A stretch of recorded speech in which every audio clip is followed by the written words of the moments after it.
नमस्कार, 4 TV news देख रहे हैं आप और मैं हूं आपके साथ अखिलेश पांडे। वक्त हो चुका है न्यूज बुलेटिन का। तो चलिए शुरू करते हैं खबरों का सिलसिला और खबरों के सिलसिले में सबसे पहले बात करते हैं महोबा की। जी हां, खबर महोबा से है, जहां चरखारी विकास खंड में क्षेत्र पंचायत निधि से कराए गए सोलर पेयजल टंकी कार्यों को लेकर विवाद गहराता जा रहा है। क्षेत्र की विभिन्न गौशालाओं में लगाए गए सोलर पेयजल टंकियों की गुणवत्ता को लेकर ग्रामीणों ने गंभीर आरोप लगाए हैं।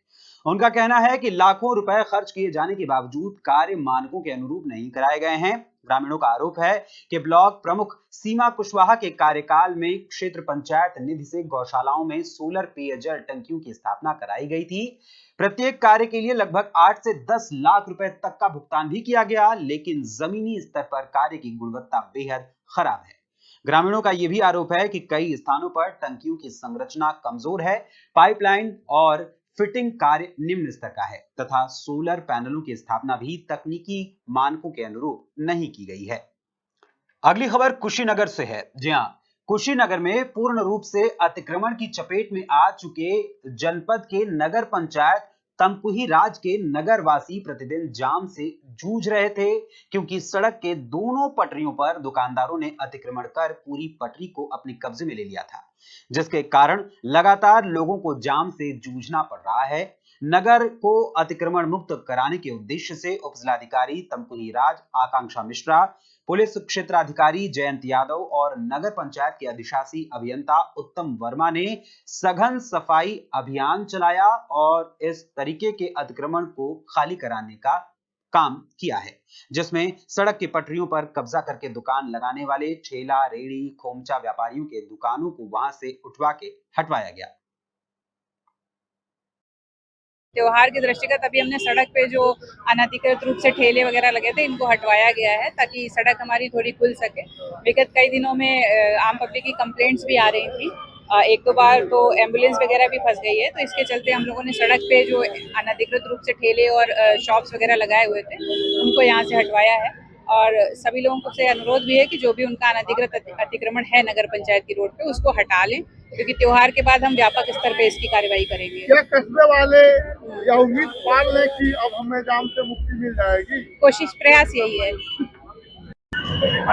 आप सुन रहे थे उप जिलाधिकारी तमकुही राज आकांक्षा मिश्रा जी को, जिनके द्वारा त्योहार के मद्देनजर रोज के लगने वाले जाम से छुटकारा पाने के लिए आज अतिक्रमण सफाई अभियान का कार्यक्रम चलाया गया।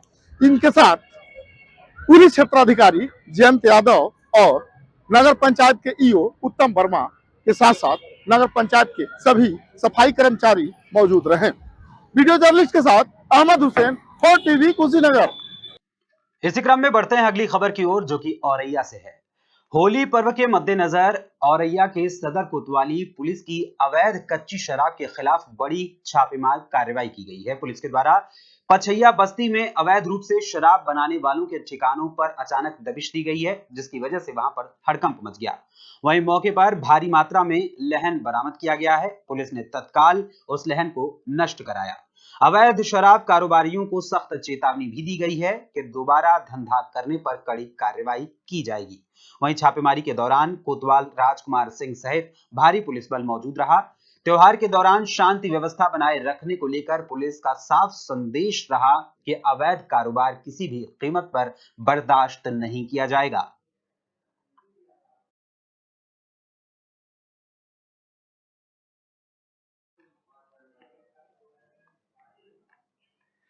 अगली खबर भी औरैया से ही है, जहां होली के पावन अवसर पर ब्लॉक सभागार में प्रधानमंत्री उज्ज्वला योजना के अंतर्गत गैस रिफिल सब्सिडी वितरण कार्यक्रम का भव्य आयोजन किया गया, जिसमें बड़ी संख्या में महिलाओं ने भाग लेकर सरकार की जन कल्याणकारी योजनाओं का लाभ उठाया। प्रदेश सरकार द्वारा गरीब परिवारों को राहत देने के उद्देश्य से करीब 1.86 यानी लगभग 2 करोड़ के आसपास उज्ज्वला लाभार्थियों को तकरीबन 1500 करोड़ रुपए की धनराशि से गैस रिफिल सब्सिडी देने की पहल को महिला सशक्तिकरण की दिशा में बड़ा कदम बताया गया। कार्यक्रम की मुख्य अतिथि राज्यसभा सांसद गीता शाक्य रही। उन्होंने इस मौके पर कहा कि प्रधानमंत्री नरेंद्र मोदी और मुख्यमंत्री योगी आदित्यनाथ के नेतृत्व में महिलाओं के सम्मान, सुरक्षा और स्वावलंबन के लिए लगातार ऐतिहासिक योजनाएं चलाई जा रही हैं। कार्यक्रम की अध्यक्षता कर रहे जिलाधिकारी डॉक्टर इंद्रमणि त्रिपाठी ने इस मौके पर कहा कि उज्ज्वला योजना ने लाखों गरीब परिवारों को रसोई को धुएं से मुक्त कर महिलाओं के स्वास्थ्य और सम्मान की रक्षा की है।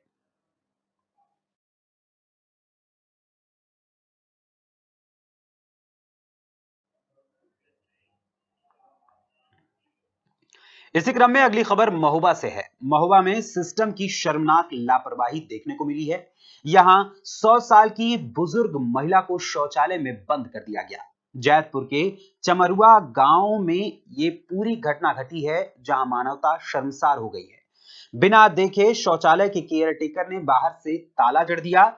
1 घंटे तक शौचालय में ये 100 वर्षीय सुमित्रा देवी नाम की महिला बंद रही। घबराहट के कारण और दम घुटने से उनकी तबीयत भी बिगड़ गई। वहीं शौचालय से रोने की आवाज जब आने लगी तो उस आवाज को सुनकर परिजनों के होश उड़ गए। परिजनों ने बुजुर्ग महिला को बाहर निकाला और बुजुर्ग महिला को बाहर निकालने का वीडियो भी बनाया, जो अब सोशल मीडिया पर तेजी से वायरल हो रहा है। वहीं शौचालय केयरटेकर की कार्यशैली पर सवाल उठ रहे हैं। जैतपुर विकास खंड के चमरुआ गांव का यह पूरा मामला बताया जा रहा है।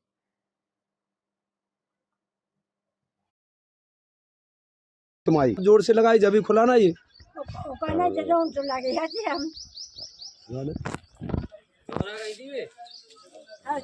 हम बेटा के घबरा गए थे। तो इसका ताला लगा दिया था। हाँ। अच्छा, ताला लगा दिया था। हाँ। अच्छा, देखिए श्रीमान जी, ये हमारी दादी हैं, हरपालपुर से आई थी। इनका नाम सुमंत्रा है और ये 100 साल की आयु है इनकी। और इनकी हालत देखिए, थोड़ा चलने में, चलो थोड़ी नहीं, इनकी हालत देखिए चलने में कितनी असमर्थ है। इन्होंने जो हमारे बाथरूम के टेकर हैं, इन्होंने हमारी दादी को बंद कर दिया। 1 घंटा बता रही हैं, 1 घंटा ताला लगा के अंदर बंद रही हैं। तो इन्होंने जोर से चिल्लाया, आवाज़ लगाई, तो हम लोगों ने सुना। जब हमें पता लगा कि हमारी दादी कहाँ गई है, सर इसकी कार्रवाई करना बहुत ज़रूरी है। ऐसे 100 साल की आयु की उम्र वालों को अगर इस शौचालय में बंद कर देते हैं लोग, तो इनके ऊपर घनिष्ठ कड़ी कार्रवाई होना चाहिए। और मेरे यहाँ पे फंक्शन भी था, मैंने श्रीमान जी से बोला था कि भाई ये शौचालय खुला रहने देना जी। और ये सिर्फ ये 10 बजे से पहले ही बंद हो गया ये लगता है। जब उन्होंने बताया मेरे को कि चिल्लाना सोला, हम लोगों ने शोर मचाया कि कहाँ गई हमारी दादी, तो हमने देखा कि शौचालय बंद है। फिर हमने बबलू जी को बुलाया, उनको कंफर्म किया। जब बबलू जी आए, जब वहाँ पे सूचना दी गई है तो चाबी लेके आए हैं। जब उन्होंने ताला खोला है और कह रहे थे अभी 10:30 बजे बंद किया है हमने, ये झूठ बोला जा रहा है यहाँ पे। और सर इसके बारे में बहुत उचित कार्रवाई की जाए। आपसे मेरा निवेदन है हाथ जोड़ के, एसडीएम साहब और जो हमारे मीडिया वाले हैं उनसे भी हाथ जोड़ के, नहीं इससे सख्त कार्रवाई की जाए। और शौचालय की सर दशा भी देखिए, कोई यहाँ पे ना ही कोई पानी की सुविधा है।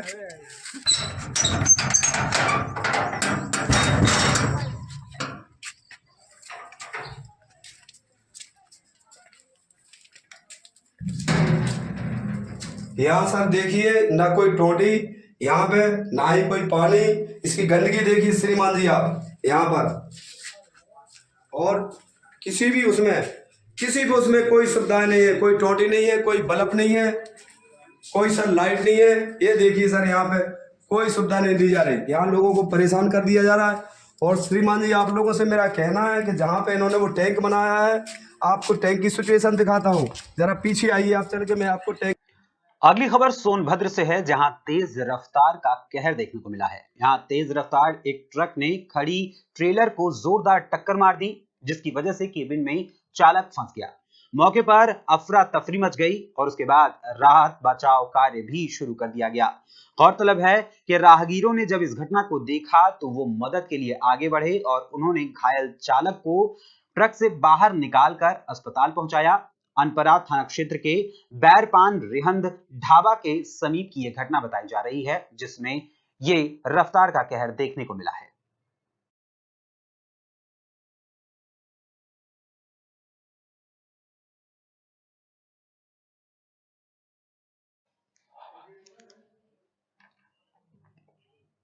इसी क्रम में आगे बढ़ते हैं और खबर लेते हैं बहराइच की। जी हां, अगली खबर बहराइच की है, जहां बहराइच में बिना बिल के ली जा रही लाखों की सिगरेट को बरामद किया गया है। यानी यहां पर बिना एक नियत बिल, जो कि औपचारिक रूप से बिल बनाया जाता है, उस बिल के बगैर ही लाखों की सिगरेट यहां से एक तरफ से दूसरी तरफ पहुंचाई जा रही थी। वहीं जीएसटी पुलिस की टीम ने चेकिंग किया और इसी चेकिंग के दौरान ये खुलासा किया है।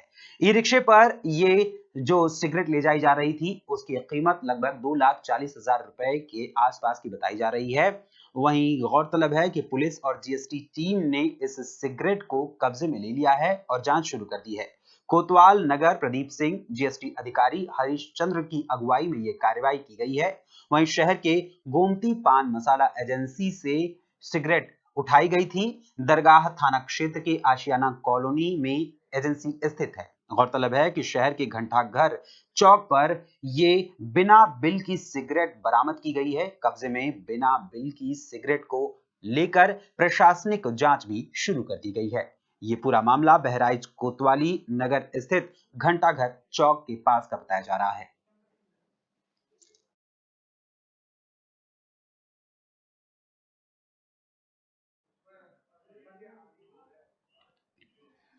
अगली खबर फतेहपुर से है। फतेहपुर में बीएलओ ने स्कूल में फांसी लगाकर अपना जीवन समाप्त कर लिया है।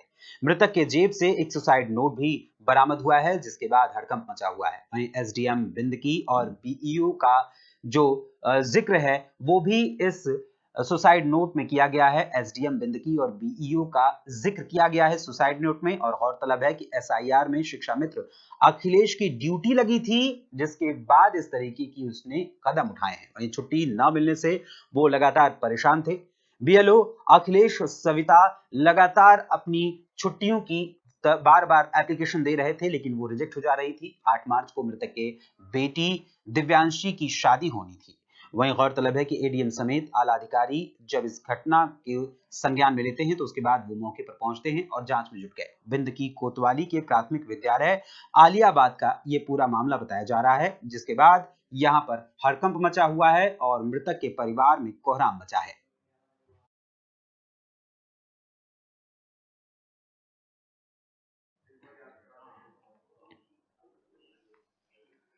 बढ़ते हैं अगली खबर की ओर, जो कि इटावा से है। इटावा में बैंक, लोन, नौकरी इत्यादि का लालच देकर ठगी करने वाले गिरोह का पर्दाफाश किया गया है। इस गिरोह का पर्दाफाश करते हुए एक शातिर अंतर जनपदीय ठग को पुलिस ने गिरफ्तार किया है। ठग के कब्जे से एक जोड़ी पायल, एक मोबाइल, एक लैपटॉप और नकद रुपए बरामद किए गए हैं। नौरंगाबाद निवासी दीपक शर्मा ने अपने साथ बैंक लोन दिलाने के नाम पर 1 लाख रुपए से ज्यादा की ठगी की शिकायत की दी थी और इसी शिकायत के आधार पर पुलिस ने यह कार्रवाई की है। और पुलिस ने कार्रवाई करते हुए सिविल लाइन थाना क्षेत्र के कचौरा रोड निवासी आशीष कुमार को गिरफ्तार किया है। आशीष के खिलाफ इटावा और फिरोजाबाद के कई थानों में लाखों रुपए की ठगी समेत दर्जनों मामले दर्ज हैं। बैंक लोन दिलाने के नाम पर, उनकी बैंकों की शाखाएं उनके घरों पर खोलने के नाम पर और नौकरियां दिलाने के नाम पर लोगों से झांसा देकर के करोड़ों रुपए की ठगी किया है। पूछताछ के क्रम में यह भी पता चला है कि जो यह एक गिरोह के रूप में ये कार्य करता है और अलग अलग जनपदों में, कई जनपदों में इसके विरुद्ध अभियोग भी पंजीकृत है। इस जनपद में भी कई थानों में इसके विरुद्ध अभियोग पंजीकृत है। अब तक कुल ज्ञात अभियोगों की संख्या इसके विरुद्ध 7 है। 7 मुकदमे इसके विरुद्ध पंजीकृत किए गए हैं और इसके पास से एक लैपटॉप, जो विभिन्न कागजात हैं फर्जीफिकेशन वाले, वो इसके अतिरिक्त कुछ जेवरात और अन्य कुछ रुपए बरामद किए गए हैं। आज सुसंगत धाराओं में अभियोग पंजीकृत करते हुए माननीय न्यायालय के समक्ष इनको प्रस्तुत किया जा रहा है। बढ़ते हैं अगली खबर की ओर, जो कि सीतापुर से है। सीतापुर में पुरानी रंजिश के चलते फायरिंग की सनसनीखेज वारदात घटी है, जिसके बाद इलाके में अफरा तफरी का माहौल है। गौरतलब है कि दबंग के द्वारा, एक दबंग बताया जा रहा है जिसके द्वारा अवैध असलहा से गोली मारकर एक व्यक्ति को पूरी तरीके से जख्मी किया गया है, जो बड़े ही दयनीय अवस्था में अस्पताल में भर्ती है। गोली लगने से घायल हुए व्यक्ति को उपचार के लिए स्वास्थ्य केंद्र में भर्ती कराया गया था।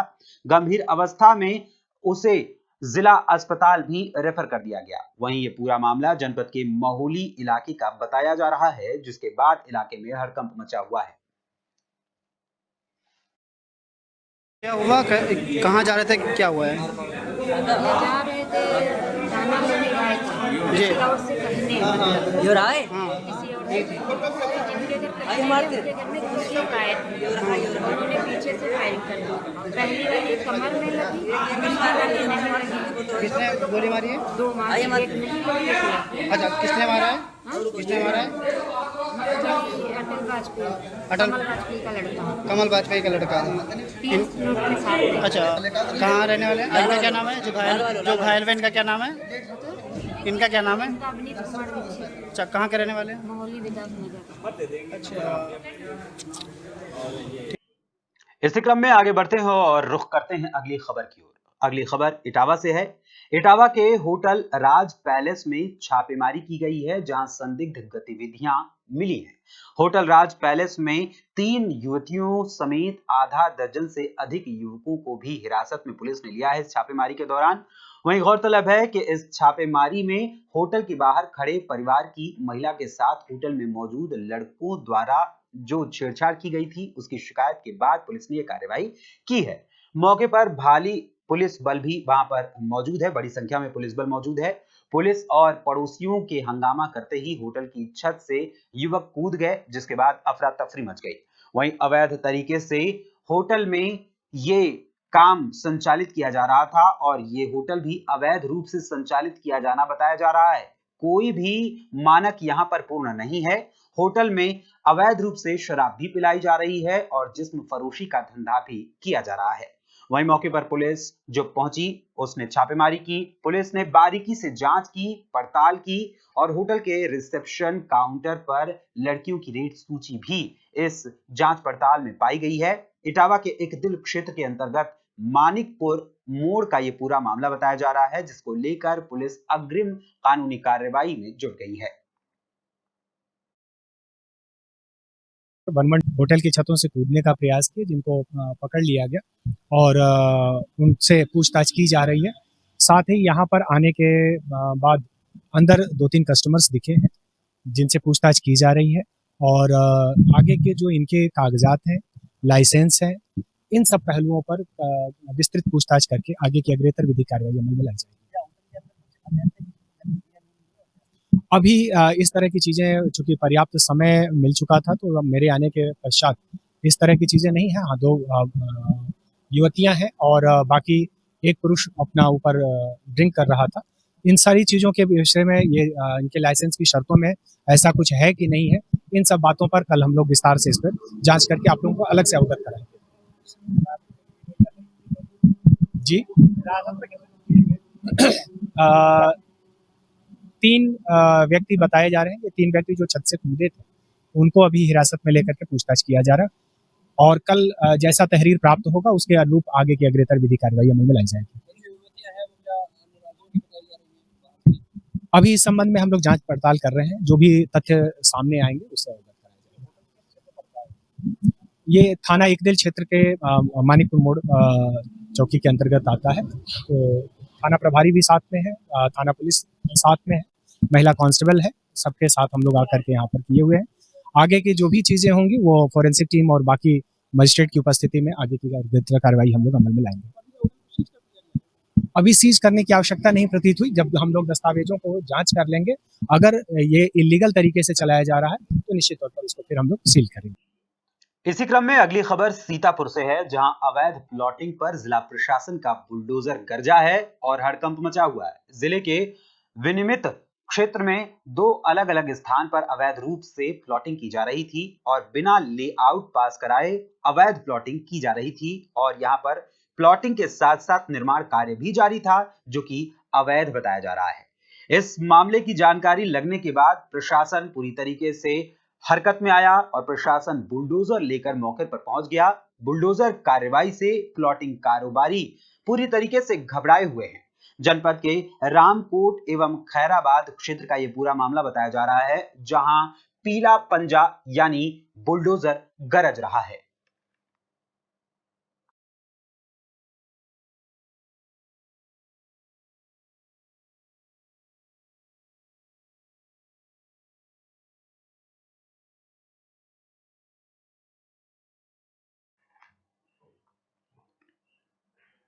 रुख करते हैं अगली खबर की ओर, जो कि कानपुर देहात से है। कानपुर देहात के औद्योगिक क्षेत्र रनिया से एक ऐसी तस्वीर सामने आई है जो प्रशासन के दावों की पोल खोल रही है। नेशनल हाईवे पर रफ्तार के बीच लापरवाही का ऐसा कब्जा है कि आम आदमी की जान आफत में है। तस्वीरें खुद देखिए। इन तस्वीरों को देखकर आप अनुमान लगा सकते हैं कि कैसे लोगों की जिंदगी के साथ खिलवाड़ किया जा रहा है। ये रनिया थाना क्षेत्र की तस्वीरें हैं। यहां नेशनल हाईवे की सर्विस लेन अब राहगीरों के लिए नहीं, बल्कि ओवर हाइट और भारी वाहनों के अवैध पार्किंग का अड्डा बन चुकी है। रनिया में सर्विस लेन पर मौत का पहरा है, जिसको लेकर इलाके के लोग परेशान भी हैं और सरकार से अपनी मदद की गुहार लगा रहे हैं। प्रशासनिक अमले से भी गुहार कर रहे हैं कि उनके लिए जो ये सर्विस लेन बनाई गई है, उस सर्विस लेन का सदुपयोग हो सके, न कि अवैध पार्किंग।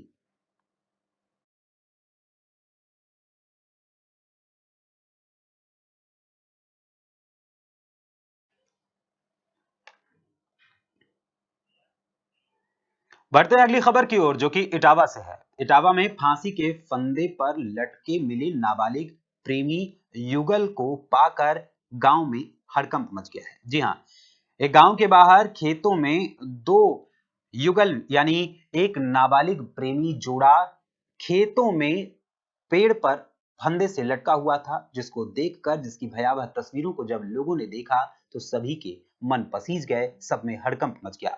वहीं फंदे पर प्रेमी नाबालिग किशोर व किशोरी का शव लटका पाया गया है, जिसको देखकर गांव में सनसनी फैल गई है। मौके पर ग्रामीणों का भारी हुजूम भी जुट गया। इसके बाद पुलिस को सूचना दी गई। पुलिस क्षेत्राधिकारी समेत तमाम पुलिस बल मौके पर पहुंचा और फॉरेंसिक टीम भी मौके पर पहुंच गई, जिसके बाद जांच पड़ताल शुरू हो गई। वहीं गौरतलब है कि बीते दिवस सुबह से ही ये दोनों ही प्रेमी गायब थे और परिजनों को हत्या की आशंका थी।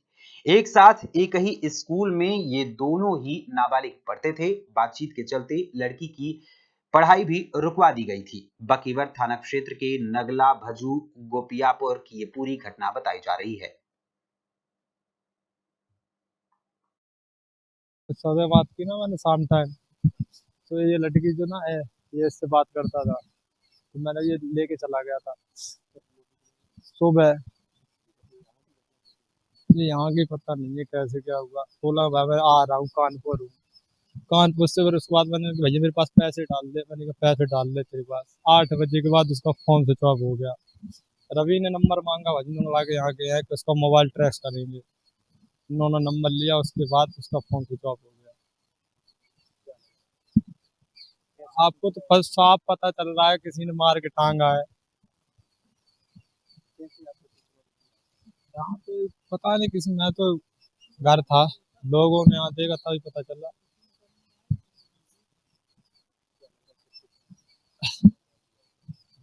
पता नहीं ऐसे कैसे बता सकते किसने किया होगा। शक भी किसी भी क्या बता सकते हैं।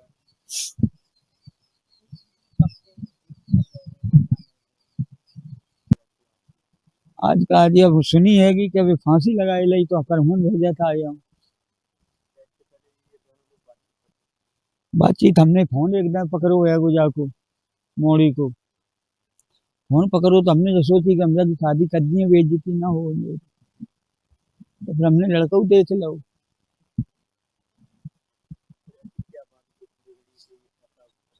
अब क्या बताएं साहब, ये स्कूल में जो पढ़ने जाते रहेंगे जाकर बाखीर 10 पास ही तो ही गई। फिर हमने पैसा नहीं थे, सो फिर हमने इन साल बिठा दू।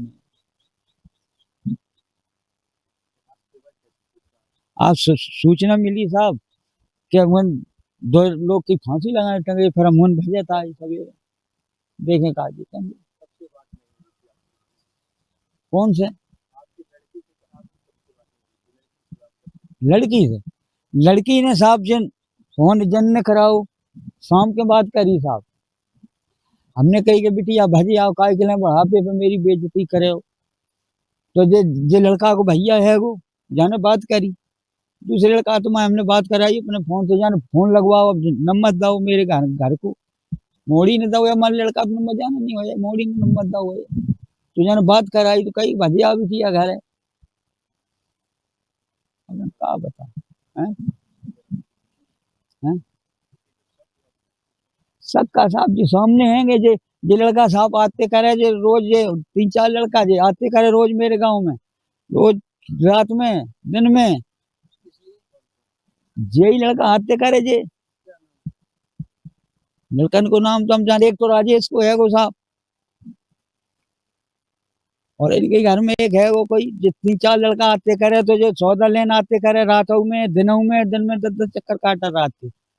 जब मोड़ी पे एक ना फोन पकड़ो तब हमने जब मोड़ी को समझा रहे हमारे बेइज्जती की वजह से हमने जो है बनी करी है। सक्का साहब जी हैं तो जो सामने जो मर गए दोनों, और अब कहा बता। आज प्रातः थाना बकेर में सूचना प्राप्त हुई कि थाना क्षेत्रांतर्गत ग्राम गोपियापुर में 2 नाबालिग बच्चों के द्वारा, जिसमें से एक बालिका एवं एक बालक है, दोनों के द्वारा आत्महत्या कारित कर ली गई है। इस सूचना पर पुलिस द्वारा मौके पर पहुंचकर शव को कब्जे में लिया गया है। साथ ही पीएम के लिए शव को भेज दिया गया है। जांच के मध्य यह प्रकाश में आया कि दोनों के द्वारा आपसी प्रेम संबंध के कारण आत्महत्या कारित की गई है। इस प्रकरण में अग्रिम जांच करते हुए बढ़ते हैं अगली खबर की ओर, जो कि झांसी से है। झांसी में कानपुर बाईपास पर 500 साल पुराने सखी के हनुमान मंदिर की स्थापना बड़े ही विचित्र रूप में हुई थी। सखी के हनुमान मंदिर के सेवक अर्पित दास महाराज जी ने बताया कि लगभग 500 वर्षों पहले एक सिद्ध साधक थे सखी बाबा। उन्हें स्वयं हनुमान जी ने स्वप्न में ये दर्शन दिया और आदेशित किया था कि हमारी प्रतिमा यहाँ पर है और मुझे यहाँ से कहीं ले चलो। इसके बाद सखी बाबा ने हनुमान जी की स्थापना इस मंदिर में कराई और वहीं से इस मंदिर की स्थापना का इतिहास शुरू हुआ। इसके बाद यहाँ भक्तों का आना जाना भी आरंभ हो गया और भक्तों की मान्यताएं हैं कि यहाँ पर पूर्ण रूप से आने के बाद यहाँ पर जब आप कोई मान्यता मांगते हैं तो वो मान्यता पूर्ण हो जाती है। इसके बारे में यहाँ पर लोग कहते हैं कि देखा यहाँ तक की जाता है कि यदि आप सच्चे दिल और मन्नत से यहाँ पर नारियल या पिता या फीता बांधते हैं तो आपकी मनोकामना पूरी होती है। और इसको लेकर ये मंदिर आज भी भव्य रूप से अपने भक्तों के सामने मौजूद है। मंदिर की मान्यता है कि इसको सखी के हनुमान मंदिर के नाम से जाना जाता है। कहाँ से भक्त आते हैं? भक्त कहाँ बहुत दूर दूर से आते हैं, दिल्ली, पंजाब, लुधियाना, अमृतसर, काफ़ी मतलब 2 साल में बहुत से भक्त आए हैं। कहीं जितना आए हैं उतना बताते हैं। तो मान्यता किस तरीके से उनकी होती है पूरी? उनकी मान्यता ये है कि पहले कोई साधु रहते थे यहाँ पे, सखी नाम के बाबा। तो ये अयोध्या से उड़ीसा के लिए रोज जाते थे बैलगाड़ी से। जो बैलगाड़ी थी तो एक दिन जाते जाते क्या वो उसका चक्का जो होता है टूट गया। तो एक रात ठहरे यहाँ पे, फिर सुबह विश्राम करके उठे तो बनाते बनाते फिर शाम हो गई। उसके बाद फिर जब चले फिर से टूट गया दोबारा। उसके बाद फिर सुबह बनाए फिर चले तो हनुमान जी स्वयं प्रकट हुए और बोले हमें यहीं पे रहना है। तो वहीं पे बाबा जी स्थापित करके चले। ये मान्यता है। रमेश कुमार खरे साहब, आप यहाँ कब से आ रहे हैं मंदिर में? मैं करीब यहाँ 10 साल से आ रहा हूँ। ये झांसी प्रांगण में बहुत प्रसिद्ध मंदिर है, सिद्ध क्षेत्र है और यहाँ के जो क्षेत्रवासी हैं वो लगभग इस मंदिर में दर्शन करने के लिए प्रतिदिन हजारों की संख्या में भीड़ रहती है। भंडारा चलता है, बहुत प्रसिद्ध है। आपकी कुछ मान्यता रही है यहाँ पर? मान्यता तो ऐसा है कि जब भी यहाँ से आना होता है या कहीं भी प्रोग्राम होता है तो उनकी कृपा से उनके दर्शन करने के लिए हम लोग आते हैं। और अपन मनोकामना तो ऐसा है कि आपके अगर हृदय में प्रेम है तो मनोकामना अवश्य पूरी होती है। अर्पित दास जी महाराज सखी हनुमान मंदिर। और ये बताइए मंदिर की क्या स्थापना हुई थी, कब हुई थी और कैसे यहाँ पर इसकी मान्यता शुरू हुई? लगभग आज से 500 वर्ष पहले एक सिद्ध साधक थे सखी बाबा। उनको श्री हनुमान जी ने स्वप्न में दर्शन दिया था और कहा था कि हमारी प्रतिमा यहाँ है और हमको यहाँ से कहीं ले चलिए। ऐसी यहाँ लोग कथा कहते हैं। उन सखी बाबा ने ये हनुमान जी महाराज की स्थापना की। उनका नाम सखी के हनुमान है। श्री हनुमान जी माँ जानकी जगत जननी माँ सीता जी की अष्ट सखियों में से प्रधान सखी हैं चारुशिला सखी, जिसका वर्णन अगस्त संहिता में भी आता है। अगस्त संहिता में भगवान शंकर स्वयं मां पार्वती जी को इस कथा को सुना रहे हैं। अध्याय 131 से 135 के मध्य यह प्रसंग आता है भगवान का। उनमें से इसी क्रम में अगली खबर की ओर बढ़ते हैं, जो कि सीतापुर से है। सीतापुर नगर स्थित जिला अस्पताल में देर रात उस समय हंगामा खड़ा हो गया जब सड़क हादसे में घायल व्यक्ति के साथ आए लोगों ने अस्पताल के कर्मचारी के साथ मारपीट शुरू कर दी। घटना के बाद अस्पताल परिसर में अफरा तफरी का माहौल बन गया। मिली जानकारी के अनुसार रामकोट थाना क्षेत्र के नवीन चौक ओवरब्रिज पर हुए सड़क हादसे में घायल एक व्यक्ति को उसके साथी उपचार के लिए जिला अस्पताल लेकर पहुंचे थे। उस समय इमरजेंसी वार्ड में मेडिकल स्टाफ अन्य मरीजों के उपचार में व्यस्त था। इसी दौरान किसी बात को लेकर घायल के साथ आए लोगों और अस्पताल कर्मियों के बीच कहासुनी शुरू हो गई। देखते ही देखते विवाद और बढ़ गया और आरोप है कि घायल के साथियों ने अस्पताल में तैनात एक चतुर्थ श्रेणी कर्मचारी की जमकर पिटाई कर दी। मारपीट की घटना के बाद अस्पताल का पूरा मेडिकल स्टाफ इकट्ठा हो गया और मौके पर हंगामा शुरू हो गया। कर्मचारियों ने आरोपियों के वीडियो भी बनाने शुरू कर दिए। बताया जा रहा है कि अस्पताल कर्मचारियों ने 3 आरोपियों को पकड़कर पुलिस के हवाले कर दिया, जबकि कुछ आरोपी मौके से फरार हो गए। वहीं फरार आरोपियों की गिरफ्तारी की मांग को लेकर कर्मचारियों ने अस्पताल परिसर में बनी पुलिस चौकी पर भी जमकर विरोध प्रदर्शन किया। विजय, उनका नीरज का फोन करो।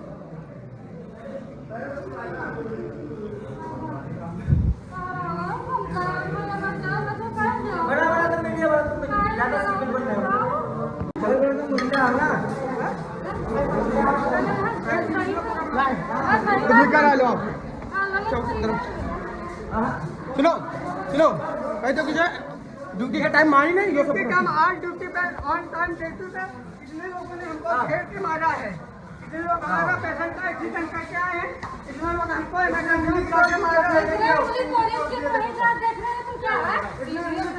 ये हुआ, हमारा पेशेंट का एक्सीडेंट हुआ है, इतने लोग हमको और ड्रिंक करके भी आए। एक ये है ड्रिंक करने, एक ये ड्रिंक करके आए। इसी क्रम में बढ़ते हैं अगली खबर की ओर, जो कि मुरादाबाद से है। ईरान इजराइल जंग और अमेरिका की दखलंदाजी पर सपा के पूर्व सांसद डॉक्टर एसटी हसन का बड़ा बयान यहां सामने आया है। अमेरिका और भारत की विदेश नीति पर उन्होंने गंभीर सवाल उठाए हैं। डॉक्टर हसन ने कहा कि अमेरिका दुनिया में दबाव की राजनीति कर रहा है। उनका आरोप है कि अमेरिका चाहता है कि परमाणु ताकत सिर्फ उसी के पास रहे और दूसरे देश मजबूत न बन सकें। उन्होंने ये भी कहा कि तेल के भंडारों पर पकड़ बनाने के लिए विश्व राजनीति में दखल दिया जा रहा है। डॉक्टर एसटी हसन ने भारत सरकार से साफ और स्वतंत्र विदेश नीति अपनाने की अपील की है।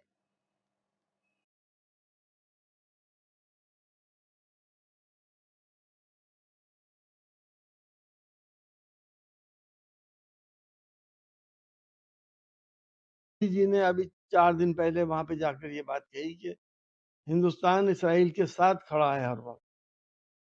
इससे हम सब लोगों की बहुत दिल आज़ारी भी होती है और हमारी फॉरेन पॉलिसी की अब बदल गई कि अब हम फलस्तीन के साथ ना देकर इसराइल के साथ खड़े होंगे।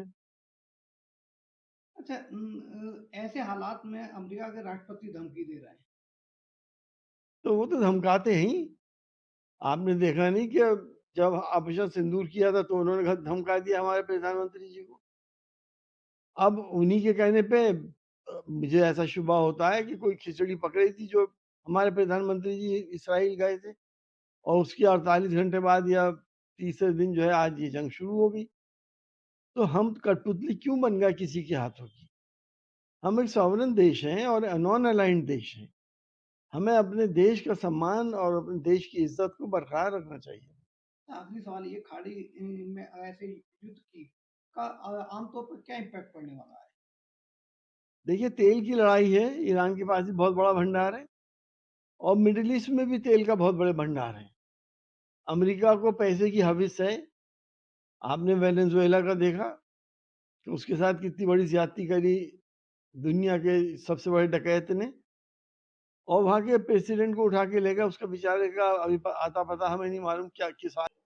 अब बढ़ते हैं अगली खबर की ओर, जो कि फतेहपुर से है। फतेहपुर में एक प्राइवेट बस और बाइक की ऐसी जोरदार टक्कर हो गई कि जिसकी वजह से एक अधेड़ की मौके पर ही दर्दनाक मौत हो गई। इस घटना ने इलाके में हड़कंप मचा दिया।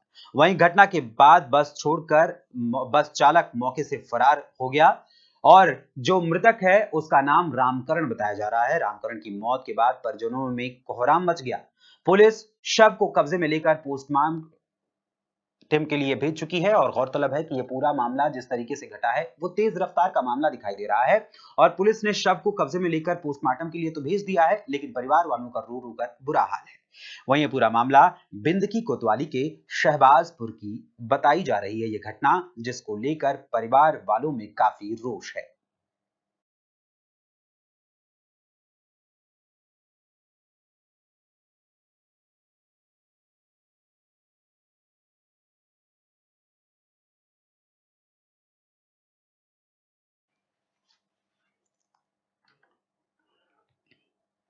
बढ़ते हैं अगली खबर की ओर, जो कि बहराइच से है। जनपद बहराइच के बौंडी थाना क्षेत्र के जैतपुर बाजार में रविवार को बाबा बाजार के भव्य उद्घाटन समारोह का आयोजन किया गया। कार्यक्रम में जनप्रतिनिधियों और क्षेत्रीय लोगों की भारी मौजूदगी ने इसे और भी खास बना दिया। जैतपुर बाजार स्थित बाबा बाजार का शुभारंभ विधिवत पूजा अर्चना और फीता काटकर किया गया। कार्यक्रम के मुख्य अतिथि नागेंद्र सिंह चौहान तथा शालिनी सिंह चौहान ने संयुक्त रूप से फीता काटकर इसका उद्घाटन किया। उद्घाटन समारोह के दौरान क्षेत्र में उत्सव जैसा माहौल देखने को मिला। बड़ी संख्या में स्थानीय व्यापारी, ग्रामीण और जनप्रतिनिधि कार्यक्रम में शामिल हुए। वहीं मुख्य अतिथियों ने अपने संबोधन में कहा कि बाबा बाजार के शुरू होने से क्षेत्रीय व्यापार को बढ़ावा मिलेगा और स्थानीय लोगों को बेहतर सुविधाएं उपलब्ध होंगी। वहीं मुख्य अतिथि ने कहा कि इस तरह के बाजार क्षेत्र के विकास में महत्वपूर्ण भूमिका निभाते हैं और स्थानीय रोजगार को भी मजबूती देते हैं। इस अवसर पर रवि दत्ता मिश्रा, कन्हैया, वीनू मिश्रा, प्रधान शुभम अवस्थी सहित कई गणमान्य लोग मौजूद रहे।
रुख करते हैं अगली खबर की ओर, जो कि फतेहपुर से है। फतेहपुर में एक तालाब में एक युवती का शव मिलने से हड़कंप मच गया। बताया जा रहा है कि शव जब मिला तो उसके बाद लोगों ने आशंका जताई कि युवती का गला दबाकर उसकी निर्मम हत्या की गई और उसके बाद शव को यहां फेंक दिया गया। वहीं पुलिस और फॉरेंसिक टीम सूचना पाकर मौके पर पहुंची और उन्होंने जांच पड़ताल शुरू कर दी। वहीं पुलिस ने शव को कब्जे में ले लिया, उसकी शिनाख्त करने में जुटी हुई है। वहीं हुसैनगंज थाने के मनकपुर की ये पूरी घटना बताई जा रही है। असल में ये पूरा मामला जो घटित हुआ है वो हुसैनगंज थाना के मकनपुर का बताया जा रहा है और ये आशंका जताई जा रही है कि युवती का गला दबाकर उसकी नृशंस हत्या की गई, उसके बाद उसके शव को इस तालाब में फेंक दिया गया।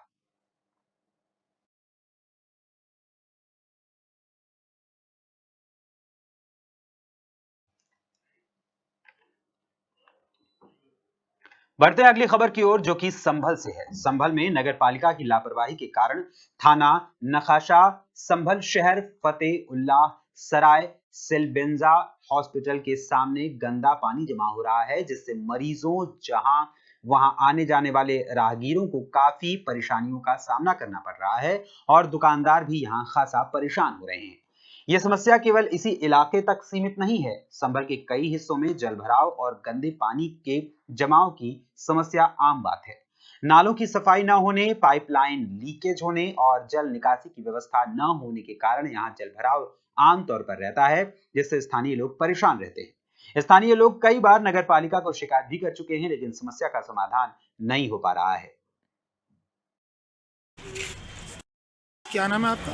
मेरा नाम सुहेल गोरी है। सुहेल गोरी, ये रास्ते में पानी भरा हुआ है, क्या है ये पानी का पूरा मामला? ये पानी यहाँ आता है, पीछे एक रेतला है उसमें वो पानी आता है, पूरे शहर का पानी उसमें आता है और उसमें पानी निकल कर ये ओवरफ्लो हो रहा है, उसके बाद ही यहाँ आता है। यहाँ ये सीवर लाइन डली हुई है, इसका ये पानी यहाँ पर ये ब्लॉकेज हो रही है कुछ, यहाँ से ये आगे निकल कर जाता है। आगे भी रास्ता बंद हुआ है पानी के निकलने का कोई रास्ता नहीं है और इस पर कोई सुनवाई भी नहीं हो रही है। अच्छा, इसकी कोई आपने कंप्लेंट वगैरह कोई शिकायत की है? रोज़ कंप्लेंट कर रहे हैं, सब लोग फ़ोन कर रहे हैं, सब जो हैं अधिकारी लोग या जो भी चेयरमैन हैं, सब सफाई नहीं हो पा रही है। चेयरमैन से भी शिकायत की है? हाँ, उन्होंने कोशिश भी करी है, कई बार यहाँ पर भेजा भी है सफाई के लिए, आता है बुलडोजर जैसे भी, लेकिन उससे सफाई हो नहीं पा रही, पानी नहीं निकलता। अच्छा, चेयरमैन कौन है यहाँ का? चेयरमैन हमारे बढ़ते हैं अगली खबर की ओर, जो कि रामपुर से है। रामपुर जिले के बिलासपुर में एक निजी अस्पताल पर गंभीर लापरवाही का आरोप लगा है। यहाँ हॉस्पिटल का नाम छाबड़ा हॉस्पिटल बताया जा रहा है, जिसकी संचालिका पर आरोप है कि उन्होंने MBBS गायनोकोलॉजिस्ट सर्जन का झांसा देकर एक कथित झोला छाप से महिला की सफाई करवा दी।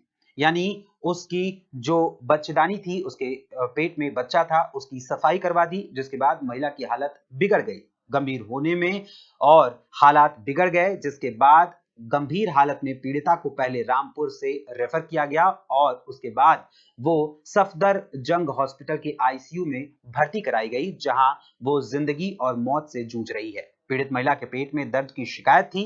अल्ट्रासाउंड रिपोर्ट में ब्लड क्लॉट यानी खून के थक्के जमा होने की आशंका जताई गई। आरोप है कि इसी आधार पर बिना उचित विशेषज्ञ की मौजूदगी के महिला की सफाई करा दी गई। यही था कि उसने पहले कहीं अबॉर्शन करवाया होगा, तो उसमें जो बच्चे का जो है पूरा नहीं निकला है, कुछ मेम्ब्रेन या झिल्ली वगैरह यूट्रस में रह गई हैं, जिसकी वजह से उसको दर्द होता रहा होगा या और ब्लीडिंग होती रही होगी, जिसकी वजह से उसकी DNC करनी पड़ी है। अभी ये जांच का विषय है कि इसने पहले अबॉर्शन कहाँ कराया है, किसने किया है और वो कैसे रह गया ऐसा, और वो सेंटर क्या उसके लिए ऑथराइज था। अब यहाँ इन्होंने DNC की है, तो यहाँ इनके यहाँ कौन गायनोकोलॉजिस्ट हैं, क्या इनका सेंटर ऑथराइज्ड है, तो ये इसमें थोड़ा जांच में 1 दिन का समय लगेगा, ज़्यादा नहीं, लेकिन इसमें जांच करके और जो भी विभागीय कार्यवाही होगी वो की जाएगी। अगर अस्पताल ने नियम कानून के खिलाफ जाके काम किया है तो अस्पताल को बंद कर दिया जाएगा। मेरा नाम मोहम्मद गालिब है, मैं डोहरिया का रहने वाला हूँ, निवासी डोहरिया। ये मैंने छाबड़ा हॉस्पिटल के खिलाफ शिकायत डाली है। क्या आरोप है आपका? मेरा आरोप ये है कि मैं अपनी वाइफ के मतलब पेट में दर्द उठा था, उसको थोड़ा पेन हुआ था, तो मैं उसको हॉस्पिटल दिखाने को आ गया यहाँ। अब यहाँ हॉस्पिटल छाबड़ा हॉस्पिटल जब मैं आया तो इन्होंने मुझे देख लिया, बच्चा बनाने के बाद ये बोले कि इसके बच्चेदानी में जो है मतलब पीसेस या क्लोटेड वगैरह बताया, उसकी जो है सफाई करनी पड़ेगी। तो बोले अगर नहीं कराते हो तो इसमें दिक्कत हो जाएगी, आपको पेशेंट को भी खतरा हो जाएगा जान से। तो मैंने कहा चलो ठीक है, जैसा आपको ठीक लगे कर लो। अब इन्होंने करने के बाद उसको एडमिट कर लिया। एडमिट करने के बाद ये लोग जो है 3-4 घंटे बोतल उसको चढ़ाते रहे, दवा देते रहे, लगाते रहे, कोई दिक्कत नहीं है। फिर उसके बाद ये OT में ले जाते हैं उसको। वो ठीक ठाक गई, चल गए अपने पैरों पे। और जब वो OT से आती है लमसम 7 बजे के समथिंग, OT से इन्होंने निकाला और निकालने के बाद उससे खड़ा भी नहीं हुआ जा रहा था। सफाई किससे करी थी? सफाई हथियार वगैरह औजारों से। किसने की थी? ये सफाई करने में एक विनीता थी और एक हुमा थी। और लीगल डॉक्टर नहीं था, कोई MBBS डॉक्टर सर्जन? नहीं, मुझे बताया था इन्होंने कि डॉक्टर आ रहे हैं, लेकिन अब मुझे क्या पता कौन है कौन नहीं है। इन्होंने जिन लोगों से कराई है वो उनको मैं जानता हूँ, वो विनीता नाम है उसका, और विनीता झोला छाप है वो, उससे इन्होंने सफाई करा दी। कोई और डॉक्टर नहीं आया वहाँ। फिर इन्होंने जो है, मैंने शाम को जब उनको बोला कि इसके बहुत दर्द हो रहा है, तो ये मेरे से बोले कि इसको थोड़ी चुभन रहेगी बाकी हमने मेडिसिन दे देंगे, ठीक हो जाएगी, बाकी अभी छुट्टी कर देते हैं और आप घर चले जाओ, रात बीच में उसको सुकून मिल जाएगा, कोई दिक्कत नहीं, मैं आप किसी अच्छे हॉस्पिटल में आप दिखा लो। ये मुझे राय दी उसने, जिसने सिटी स्कैन किया। अब मैं पहुंचता हूँ टीएमयू में पहुंचता हूँ। टीएमयू वाले देखा थोड़ी बहुत देर, लमसम 1 घंटा भर वहां रहे हम। उन्होंने जो ट्रीटमेंट करना था किया, बाकी उन्होंने बोल दिया हमारे बस की बात नहीं है, आप यहाँ से ले जा सकते हैं। मैं वहां से फिर उन्होंने मुझे बोला हायर स्टेशन आप जा सकते हो, बाकी यहाँ दिक्कत है। मैं फिर आनंद फानन में उसको लेकर मैं दिल्ली भाग गया। कहाँ गए? दिल्ली में सफदरजंग हॉस्पिटल में। अब उसकी सर्जरी हुई है आईसीयू में, अब वो आईसीयू में एडमिट है, जिंदगी और मौत से लड़ रही है। और ये छाबड़ा हॉस्पिटल वाले कुछ मुझे चाहिए।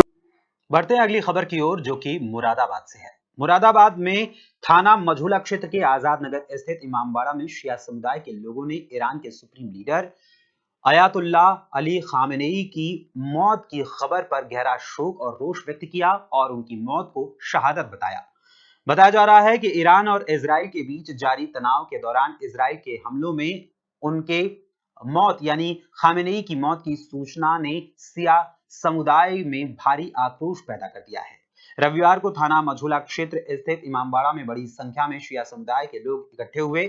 यहां लोगों ने शोक सभा का आयोजन किया और ईरान के supreme leader Syed Ayatollah Ali Khamenei को श्रद्धांजलि अर्पित की।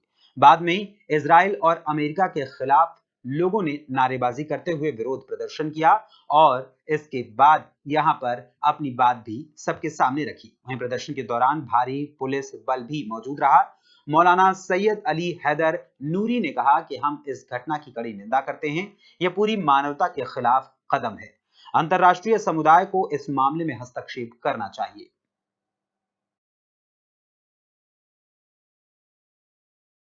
लीडर हैं और जहां तशय्यो पूरी दुनिया में, जहां शियाने हज़रत करार मौजूद हैं या मुसलमाना ने आलम मौजूद है, सबके अजीम रहबर और रहनुमा आज कल शहीद हो गए हैं। जो हमला जालिमों की तरफ से था, गासिबों की तरफ से था, उन लोगों की तरफ से कि जो अमन के नाम पर हमेशा फितना और फिसाद करते रहे हैं और मजलूमीन पर जुल्म करते रहे हैं और बेगुनाहों का खून बहाते रहे हैं। लिहाजा ये प्रोटेस्ट उन लोगों के लिए है, उन तमाम तर शोहदा के लिए है कि जो ईरान में कल शहीद किए गए हैं, बिलखुसूस हजरत आयतुल्लाह उज़्मा सैयद अली खामेनेई। खुदावंद मुताल की रहमतें बेकरां हों उन पर, इसलिए कि उन्होंने हक की हिमायत की है और हिमायत से कभी वो पीछे नहीं हटे हैं। जहां कहीं भी किसी पर जुल्म हुआ उन्होंने हमेशा आवाज बुलंद की है और सिर्फ आवाज ही बुलंद नहीं की बल्कि हर एतबार से उनका साथ दिया है। शहीद होना ये हमारा खासा है और हमारा तो मिजाज ये है कि शहादतों के बाद हमारे चेहरे निखरते हैं और हमारे मिजाज में पजमुर्दगी नहीं आती है बल्कि ईमान को जिला मिलती है और हमारा चेहरा नूरानी से नूरानी तर होता जाता है। इमाम हुसैन अलैहिस्सलाम का वाकया तारीख के दामन में महफूज और मौजूद है। सब लोगों को मालूम है कि जैसे ही इमाम हुसैन अलैहिस्सलाम की किसी अजीज की शहादत होती थी, आपके चेहरे पर नूर में इजाफा हो जाता था। और यहाँ तक कि जब आपने अपनी सारी शहादतें दी हैं तो सारी शहादतों के बाद खुद रावी कहता है कि हमने देखा इमाम हुसैन अलैहिस्सलाम का चेहरा 14वीं के चांद के मानिंद चमक रहा था। तो लिहाजा हम शहादतों से डरने वाले नहीं हैं, पीछे हटने वाले नहीं हैं, बल्कि हमारे ईमान में और जिला पैदा हुई है और इंशाअल्लाह इसी तरीके से हम हक की आवाज उठाते रहेंगे और हक का परचम बुलंद करते रहेंगे ताकि दुनिया में किसी पर जुल्म ना। प्रोटेस्ट के हवाले से हम ये मांग करते हैं कि जिस तरीके से वो हमेशा मजलूमों के साथ रही है और जैसे हम प्रोटेस्ट कर रहे हैं आज भी हमारे साथ प्रशासन है, तो हम आभार व्यक्त करते हैं और बहुत शुक्रगुजार हैं। इसी तरीके से वो हमारे साथ खड़े रहें और इसकी जो जजा है वो। और अब बढ़ते हैं अगली खबर की ओर, जो कि कानपुर देहात से है। कानपुर देहात में तेज रफ्तार का कहर होली से पहले दिखाई दिया है, जिसमें 2 घरों के चिराग बुझ गए हैं। गौरतलब है कि 2 बाइकों के आमने सामने की जोरदार भिड़ंत हो गई, जिसकी वजह से 2 लोगों की मौके पर ही मौत हो गई, वहीं 1 घायल बताया जा रहा है। रसूलाबाद के मेघजाल मोड़ के समीप ये घटना घटी है। वहीं सूचना पाकर एम्बुलेंस मौके पर पहुंची और एम्बुलेंस की सहायता से घायल को सीएचसी पहुंचाया गया। मृतक अमित पुत्र सतीश निवासी कसमड़ा, उम्र 25 वर्ष बताई जा रही है। इनके साथ घायल मोहित पुत्र चंद्रावली नैनपुर रसूलाबाद आ रहे थे, तभी सामने से अनुज पुत्र पिंटू राजपूत 19 वर्षीय निवासी थाना पूर्वरवा की बाइक टकरा गई, जिसमें अमित की मौके पर ही दर्दनाक मौत हो गई और अनुज निवासी थाना पूर्वा की मौत हो गई, जबकि मोहित निवासी नैनपुर गंभीर रूप से घायल बताया जा रहा है, जिसे कानपुर रेफर किया गया है। वहीं घटना के बाद से इलाके में सनसनी फैल गई है। फिलहाल के लिए इस न्यूज बुलेटिन में बस इतना ही। देश और दुनिया की और भी तमाम खबरों के लिए आप जुड़े रहें 4TV न्यूज के साथ। धन्यवाद, नमस्कार।